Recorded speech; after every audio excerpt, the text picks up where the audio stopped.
மதுரையின் எல்லையில் அமர்ந்த மடப்புறத்து காளியின் கதை தெரியுமா?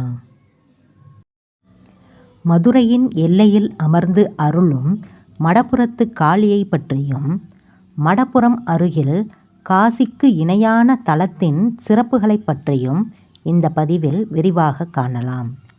ஒரு சமயம் மதுரையில் பெரும் வெள்ளம் வந்து மதுரையே மூழ்கும் அளவிற்கு போனது. அப்போது மதுரையை மீனாட்சியும் சொக்கநாதரும் ஆட்சி புரிந்து வந்தனர். மீனாட்சி அம்மன் சொக்கநாதரிடம், வெள்ளத்தால் மதுரை முழுவதுமே சூழப்பட்டிருக்கின்றது, இதனால் எல்லை தெரியவில்லை, எனக்கு எல்லையை காட்டுங்கள் என்று கேட்டிருக்கிறார். உடனே சிவபெருமான் தனது கழுத்தில் இருந்த ஆதிசேஷனை எடுத்து போடுகிறார். ஆதிசேஷன் தனது உடலால் மதுரையை வளைத்து நின்றார். மேற்கே திருவீடகமும், தெற்கே திருப்பரங்குன்றமும், வடக்கே திருமாலிருஞ்சோலையையும் காட்டிய சிவபெருமான் கிழக்கிலே ஆதிசேஷனுடைய படத்தையும் வாளையும் சேர்த்து எல்லை காட்டினார். அதனால் இந்த இடத்திற்கு படப்புறம் என்ற பெயர் வருவதற்கு காரணமானது. அதுவே காலப்போக்கில் மருவி மடப்புறம் ஆனது. ஈசன் தனது கைகளால் ஆதிசேஷனை இறுக்கி கட்ட ஆதிசேஷன் வாயிலிருந்து விஷம் வெளிவந்தது. மக்களை காப்பாற்றும் பொருட்டு ஆதிசேஷனின் வாயிலிருந்து வந்த விஷத்தை அம்பாள் உண்டு ஆங்கார ரூபிணியாக காளியாக எழுந்தருளினார்.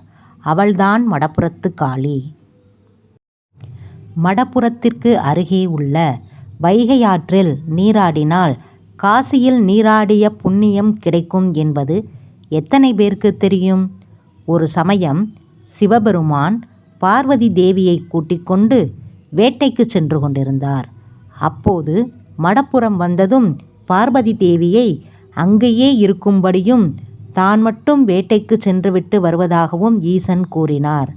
ஆனால் பார்வதி தேவியோ, நான் ஏன் இங்கு இருக்க வேண்டும், அப்படி இந்த இடத்தில் என்ன சிறப்பு இருக்கிறது என்று கேட்டார். அதற்கு சிவபெருமானோ, இந்த இடத்திற்கு அருகில் உள்ள வைகை ஆற்றில் நீராடினால் காசியில் நீராடிய புண்ணியம் கிடைக்கும் என்று கூறுகிறார். இதனால் பார்வதி தேவியும் அந்த இடத்தில் காளியாக தங்கிவிட்டாள். அவள்தான் மடப்புறத்து காளி என்றும் கூறப்படுகிறது. பார்வதி தேவிக்கு துணையாக இங்கு ஐயனார் இருக்கிறார். இந்த இடத்தில் உள்ள ஐயனாருக்கு அடைக்கலம் காத்த ஐயனார் என்கின்ற பெயரும் உண்டு.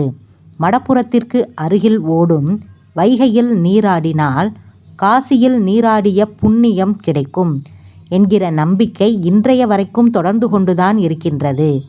காசிக்கு போக முடியாதவர்கள் மடப்புறத்திற்கு அருகே உள்ள திருப்புவனத்திற்கு வந்து தன்னுடைய முன்னோர்களுக்கு காரியம் செய்துவிட்டு புண்ணியம் சேர்த்து கொள்வது இன்று வரைக்கும் இங்கு நடந்து கொண்டுதான் இருக்கின்றது.